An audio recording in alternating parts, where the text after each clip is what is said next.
Like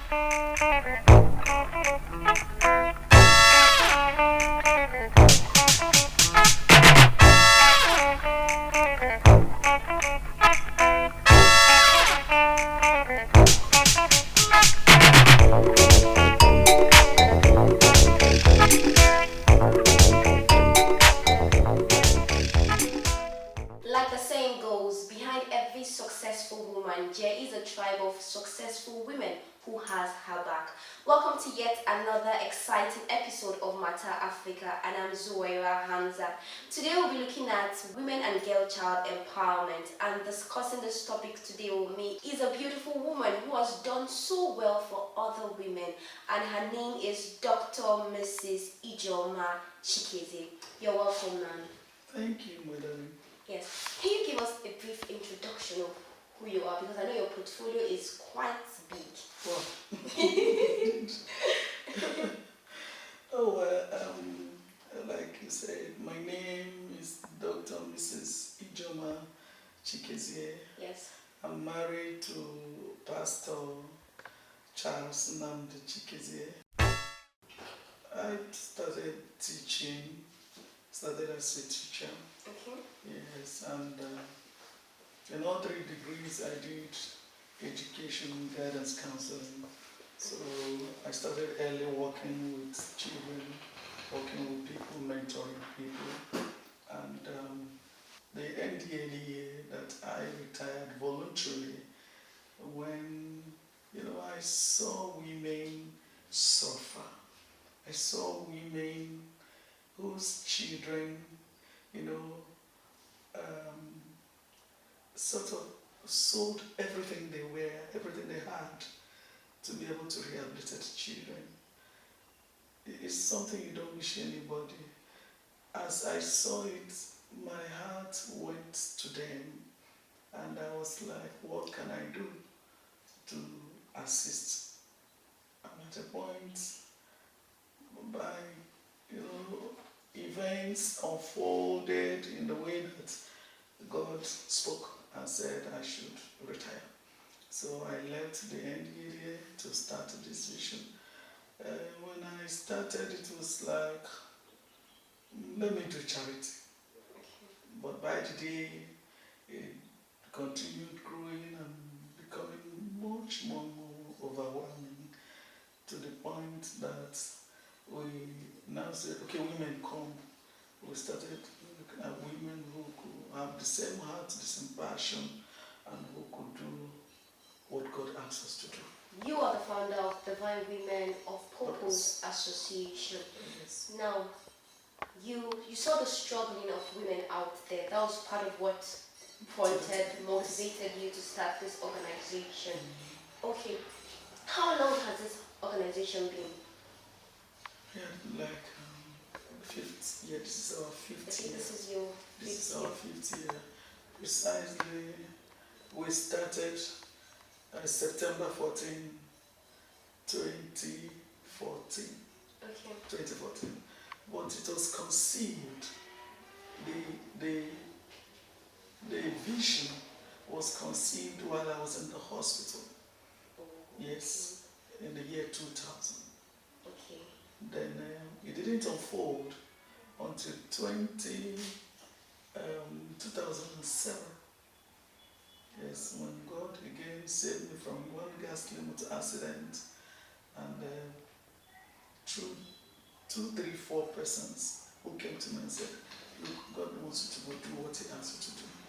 And then 2014, 7 years out. So that means this whole institute was something that came from God. It came from God. That's where it derived its name, divine. Divine. Yes. Okay. It came expressly from God. So, in your 5 years journey, Yes. has the organization been able to impact life? By the grace of God. By the grace of God, when the call came, we didn't hesitate.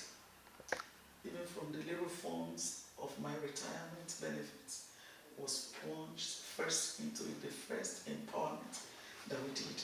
Okay. Yes. I saw women, even graduates, who were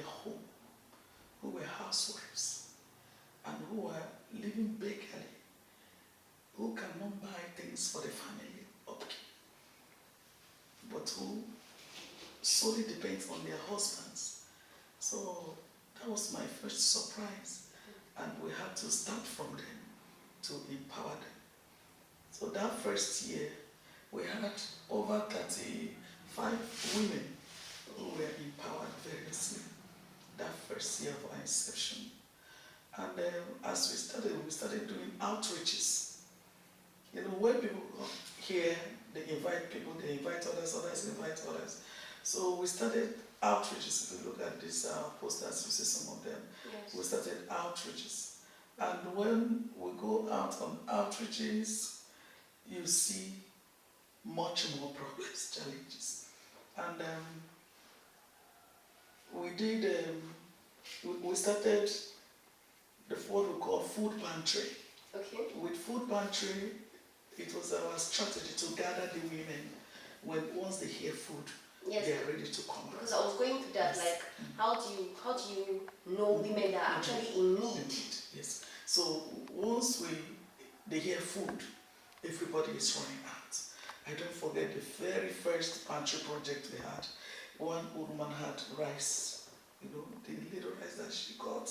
She was clutching it like this, said, "This is my Christmas food," the whole family.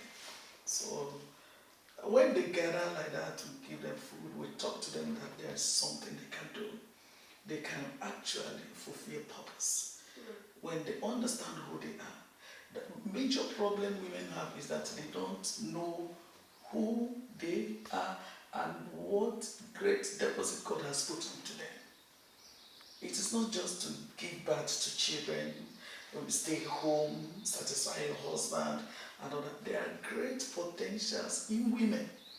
So when they gather, we kind of, sensitize them on the innate capacity that God put, God created them with. And then we're able to ascertain and say, okay, which area, ability or skill do you have? What can you do? Which area of need, in the community, in the homes, family setups. So like that, we do what we call like a need assessment in each community, with either the women leaders or the traditional rulers. How many women do you have under you right now? Like beneficiaries? Beneficiaries. To your program currently right to now? the program. We have close to effectively, we have 200 women. Okay, 200 women. 200 women that have benefited directly, either equipment or funds. Okay, that means at the end of the training, you give yes, them, we give them, yes, things to start up with. To start up. Okay. Then some of them that already have possessed the skills, okay, and they need maybe a shop. Like one is coming to start in a container there this week, okay. so we facilitate it for them. But on general outreach, we're over 5,000, over much more. Many of them are still waiting. Many that are trained are still waiting for empowerment. Currently, right now, are there any criteria for these women? Like now they hear about your empowerment programs that you're doing. Are there any criteria? Do they need to register, or is just free to everybody? I must tell you, it is free for everybody. Okay. Because the vision came that way. The vision came, say, raise me women who have my heart, who will help others discover themselves and make impact. So there's nothing like registration for now. But with the expansion that is going on, and the need to start our cooperative, the need to go into the agro processing that we have started. We started training them. All our trainings are free. Okay. All our trainings are free.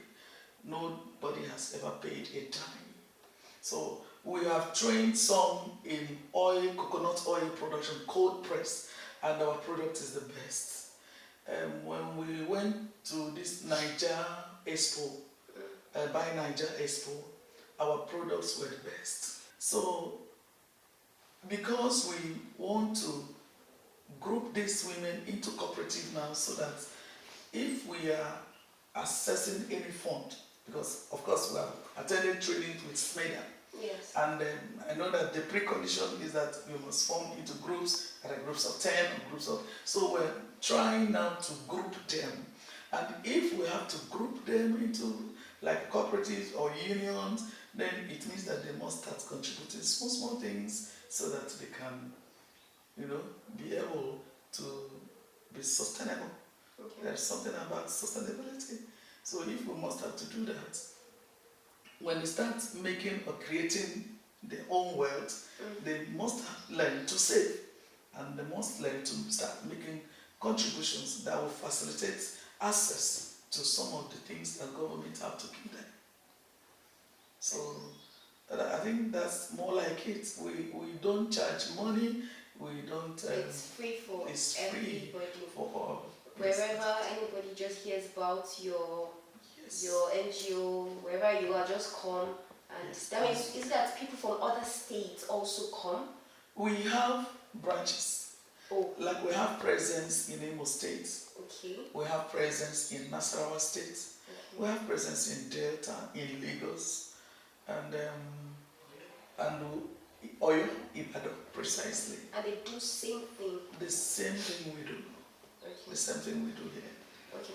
Let's go on a quick break, and when we return, she'll be telling us how she gets fund if there are government support. Please go nowhere.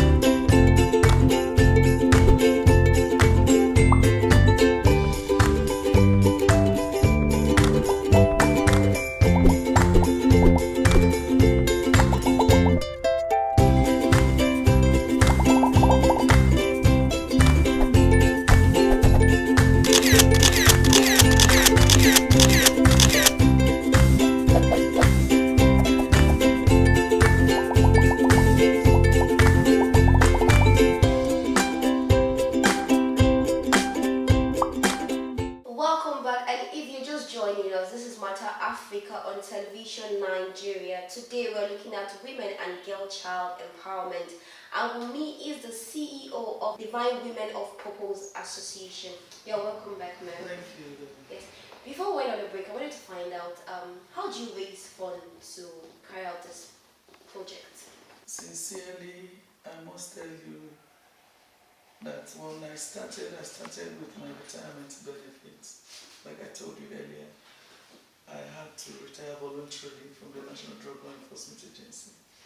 So the first bulk money they paid me, I plunged it into this empowerment.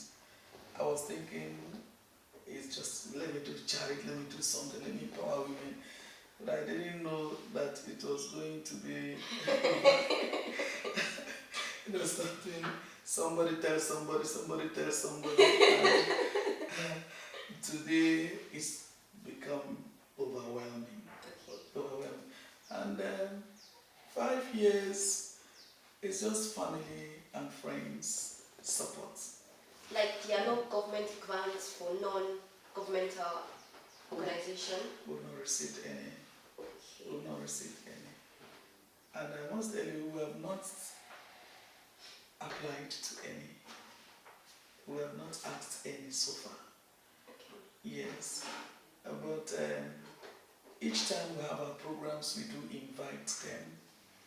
A couple of them will attend, maybe like the way your DG attended. Yes. So when they attend and they feel there's something they can do, they do. But up till now, no government establishment has, supported us financially.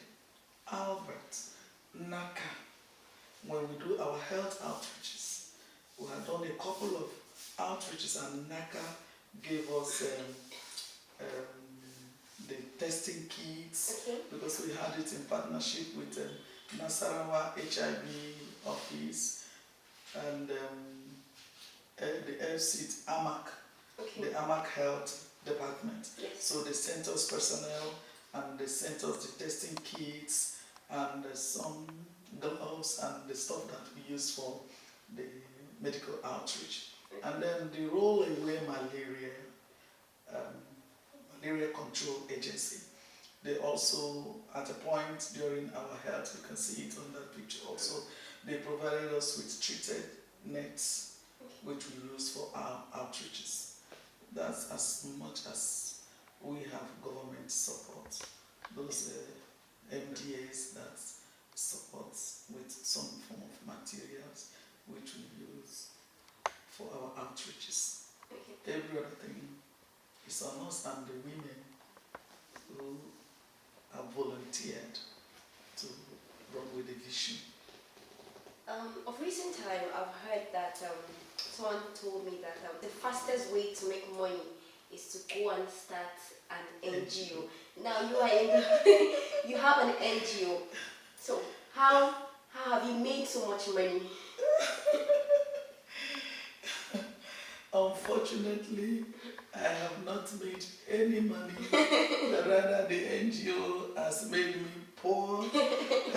I'm as poor as the people I'm helping, and I've become a beggar for the poor. So, all resources, like I said earlier, even the women, if we're doing an outreach, Yes. if everybody contribute, bring what you have. Like now, we are sourcing for rice. We need not less than 20 bags of rice by next month to be able to reach the population that are hungry. So it's maybe you give me 1 bag.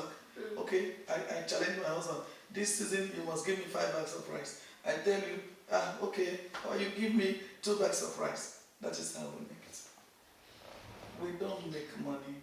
Nobody has. Oh well, we have our patron.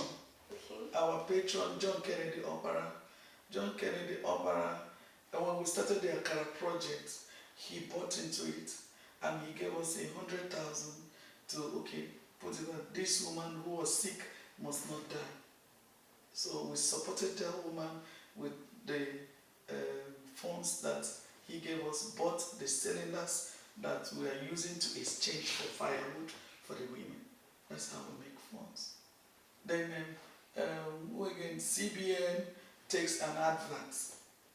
They will first tell you, we don't do this, this is not part of our decision, but okay, if we put the advert, they put the advert for 400,000, and with this, we print this thing.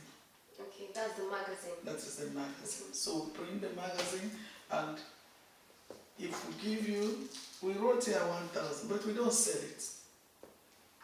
We felt that people should see what we are doing.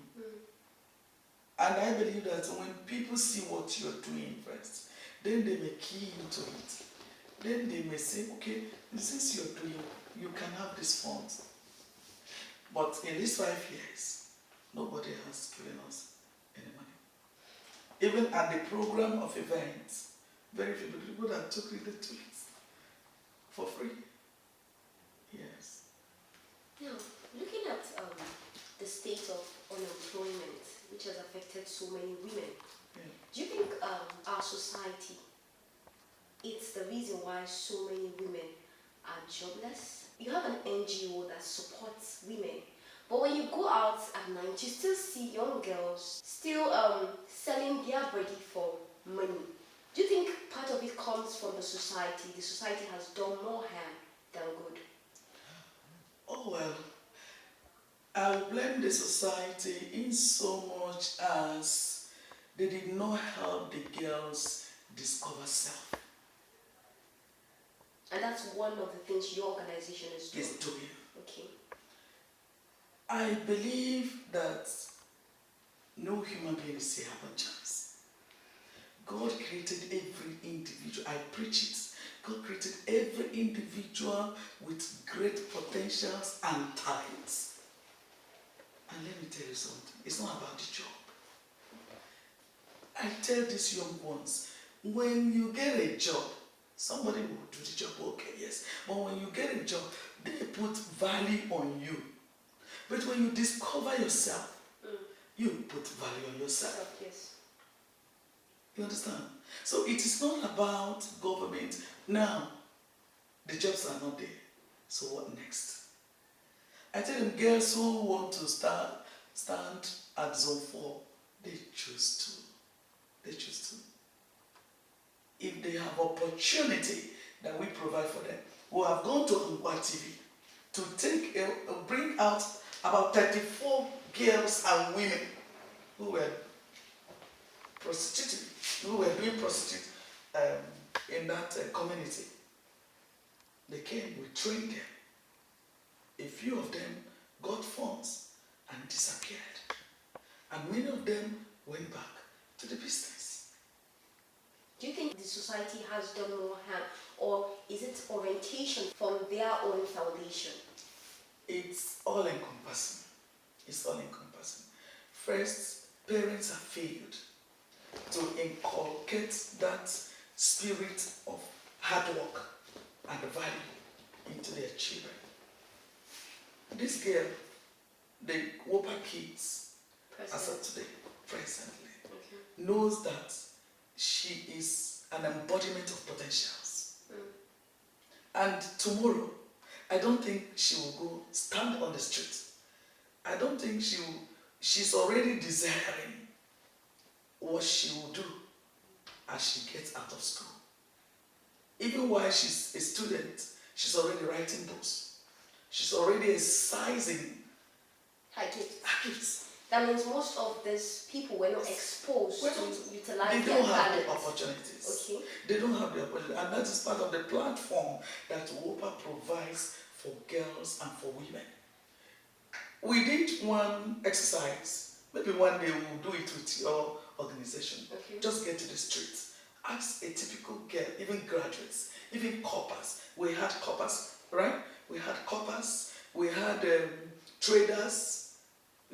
Talk to us on their potentials. Most of them are doing what they are doing because they don't have alternatives.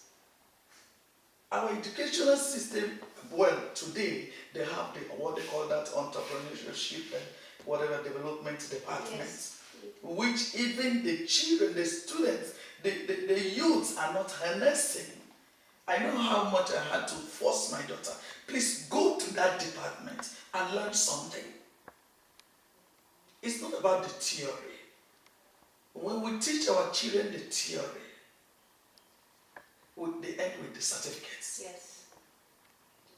But when they discover themselves, I read of a guy who could paint, and each painting cost £500. Each painting. So it is much more better for these children to discover who they are, discover the great potentials, discover their skills and their talents, and work. And that is what will bring the development, the sustainable development that we are looking for. If it is just about certificates, and everybody has certificates, walk the streets with fire, and you're looking for jobs, I tell them, youths, discover yourselves. You too, you can discover yourself and work with it. Okay, now on a lighter note. Yes, madam. Will you say you are fulfilled in doing what you are doing right now? I am more than, even when I don't have a dime in my purse, I am happy that somebody out there is happy. Let me tell you something. This morning, there was this girl, Happiness. Happiness was a destitute. Okay. We saw her the same day we brought the 38 women from Angwati. I think one of them called her and she came to our office. And she was almost 8 months pregnant. But we'll always be hitting the tummy so that the baby will not kick. And then maybe people know that she was pregnant. So when we finished the training, we had 2 or 3 days training. When we finished the training, everybody left. She refused to go because she didn't have a place to go. She was sleeping in an uncompleted building. So she had to stay back. Midnight, they called me. Somebody was waiting for me. So when I got there, I saw happiness. I said, yes, what do you want? She said that she doesn't have a place to go. In the first instance, she didn't even talk to me. She was just looking at me. You can see a woman depressed, a woman going through trauma. And when after all said and done, cutting long story short, so we made an apartment for her, a makeshift apartment, and she stayed there. Do you know, in 1 month, after 1 month, she delivered herself of a baby girl in the same place. From 7 a.m. till the next morning, happiness was there with placenta, with the baby on the floor, with herself, nothing detached. So when the office opened in the morning, they had to come and see what is going on. I got there, so we had to take her to the hospital. And the hospital, after all their query, and said, please detach this baby. Save these lives first before you ask me. So we see a lot of such cases. Now, we had to rehabilitate happiness. The lady here, we had to rehabilitate her with 7 children, no means of livelihood. So, okay, what do you do? She said she pounds fufu. So that's just what you do to sustain a family. Where is your husband? Husband is not doing anything. Yes. There are many like that. Many. Half of the women that come to us, their husbands are doing nothing. Maybe they are the ones struggling to carry tomato, carry pepper, and they want some little funds to enhance what they are doing. Or it's not enough. When you give them 10,000, 20,000, it's out of the 20,000, they will pay school fees. Like this one, her school fees bill is almost 100 and something thousand for the 7 children. But where will she get it? From pounding fufu. So we are planning to buy her a fufu grinding machine. It was part of what I requested during our program. I said, anybody, any goodwill person who can bring it, give it to this woman is enterprising. There are thousands of them that are enterprising, that are energetic, that want to do something, but they don't have the means. They don't have the means. So this is what gives me joy. It's my passion. For me, it's ministry. For me, it's joy, even when I don't have to eat. Sometimes all of them will flock here, will just cook. When you get me a perceived starfish, we're making soup. So many of them come here to eat. Because they cannot eat. That's what makes me happy. I will not tell you, if you check my bank account, tell them, anybody can go and check. I don't have. You can't get 50,000 in my bank account. There's no way to keep it. When there are needs, when there are people who are hungry, when there are people who are not in school. One girl, a lawyer, couldn't go back to school to go and finish her law school. She came through her. And we had to run around. We begged people to please support this girl. You know what? Joy said, Mommy, there's no day I write the story of my life without Wopa. It gives me joy. Thank you. Now, finally, what advice do you have to young ladies who are starting up and most especially to those who are depressed, feeling that there's no hope anymore? What advice do you have for them? My advice has always been to look up to God. I tell them there's nobody that is a chance person. God brought everybody for a purpose. And it's a choice we make that put us where we are. If you discover yourself early, they should discover themselves early. There's always light at the end of the tunnel. We have a rehabilitation home we call Hope Alive Home. Hope Alive Home. It's in our 2020 project to institutionalize that home where people who are traumatized, who are depressed can come and find home and be restored back into the stream of society. People should not be depressed. Depressed is what you tell yourself. It's the way you perceive a situation, is your perception of that situation that either pops you up or brings you down. If you believe that there is a God who will not abandon me, then it's easier for you to rise again. If you believe that I got nobody, oh, I am nothing, oh, I can't do it, you are telling yourself. But the spirit of I can does it. Yes. The spirit of I can and I will. There is a spirit that overcomes. And that is the spirit I want to put in these small ones, the Whopper kids, in the women that come around us. And I trust God that they will become. Many of them are becoming. Many of them cannot. This is our altar. I tell them, Whopper is a platform for you to become. Those that are timid are no more timid. Those that think that the world has ended, they see brighter days ahead. Those that think that, oh, I didn't know. There was one Madame Rose. He said, no, Mommy, I didn't know I could do this. She's the one sewing our bags. We sew souvenir bags. Souvenir bags. She said, Mom, I know how to do this thing. So why were you not doing it? That means most women just need a push. A push. They need to discover that thing that God has put in them. It's not about that paper certificate.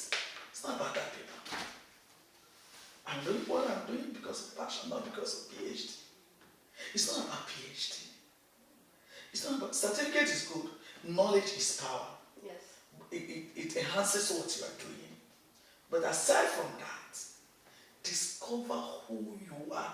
There are people, a lot of women are depending on chance.